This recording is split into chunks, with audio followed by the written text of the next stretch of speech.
Eu sou Hildegard Schneider e líder de World Wide Wings. E aí vem o episódio 105 da minha série O Despertar da Noiva, com o tema Uma Experiência Especial em Shavuot. Baden é um local próximo a Viena, uma joia relativamente desconhecida, mas diversificada no meio do pulmão verde dos bosques de Viena e lindíssimas vinhas na Áustria. A antiga cidade imperial atrai visitantes com um clima ameno, ar maravilhosamente limpo, uma impressionante arquitetura estilo Biedermeier e parques paisagísticos. Baden é facilmente acessível a partir de Viena, fica a cerca de 30 quilômetros, e oferece a combinação perfeita de todos os tipos de atividades. Eu estive em Baden em Shavuot, no dia 5 de junho, e vivi uma experiência muito especial. Eu estava sentada em um banco no Parque Doberhof Park com vista para o lago. Neste parque, 30.000 plantas e mais de 800 variedades diferentes exalam sua fragrância encantadora com um toque romântico. Eu estava orando e conversando com Yeshua, quando de repente, um homem que estava encostando sua bicicleta em uma árvore próxima falou comigo. "Posso sentar com você no banco?" "Sim, claro", respondi ao estranho com roupas de ciclismo. Ele dirigiu 25 quilômetros hoje, e então começamos a conversar sobre tudo. Como ele estava usando protetores no pulso, perguntei se ele estava com dor. Como ele afirmou com a cabeça, perguntei se era artrose, e ele respondeu que sim, e que também tinha uma operação no osso do pulso que não cicatriza há 1 ano. Perguntei então se poderia orar por ele. E com a minha pergunta estávamos no centro do assunto, ou seja, estávamos falando de Yeshua. Ele respondeu que ele não tinha nada a ver com a igreja, que este era um tema encerrado para ele. Tentei fazê-lo entender que Yeshua não é a igreja. Reforcei seu argumento de que tantos abusos aconteceram na instituição da igreja ao longo dos séculos e pude entendê-lo bem. Mas Yeshua não é a igreja. E depois de algumas idas e vindas, ele conseguiu separar e entender. Repeti minha pergunta sobre a oração por seus pulsos neste momento. Ele então respondeu que estava tão longe de Yeshua que não podia aceitar, e além disso, que ele não era digno disso. Concordei com ele que ele não era digno, mas acrescentei que eu também não era. E que, além disso, todos nós não somos dignos. Comecei a falar do homem rico, chefe dos publicanos, que devido à sua baixa estatura não conseguia ver Yeshua no meio do povo. Os publicanos foram evitados e desprezados. Para os judeus, era mesmo verdade que qualquer um que se sentasse para comer à mesa com eles poderia se tornar impuro. Porque, por um lado, os cobradores de impostos muitas vezes se relacionavam com não crentes, por exemplo, os romanos. E por outro lado, sua obsessão por dinheiro era considerada idolatria.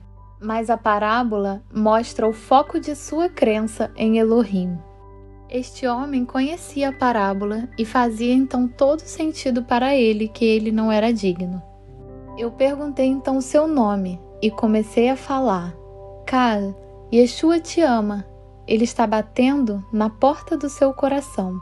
Ele conhece você e gostaria de ter um relacionamento com você." Os argumentos, ou melhor, as ideias deste homem, que de resto era muito educado, de que estava farto da igreja e era indigno, desmoronaram. Yeshua estava à porta de seu coração. Gostaria de fazer uma comparação aqui. Vamos imaginar uma casa em um belo jardim, e ao redor da casa há várias cercas com portas no jardim. Então, você tem que abrir várias portas para chegar à porta da frente da casa. E assim foi com o homem. Ele abriu a porta, eu terminei com a igreja. Então, abriu a próxima porta, eu não sou digno. E então, Yeshua estava bem do lado de fora, da porta da frente de seu coração. Este processo, que descrevo aqui em poucas frases, levou cerca de 1h30, e o homem só conseguiu derrubar as barreiras porque o poder do Ruach HaKodesh estava lá. Perguntei se eu poderia orar com ele para ele entrar em um relacionamento com Yeshua. Então, ele me pediu para ele ir embora. É claro que não o segurei e disse que podíamos encerrar a conversa. Ele ficou tão emocionado que se lembrou do seu tempo na Igreja Católica e disse que havia fogo naquela época, ou seja, fogo pela fé.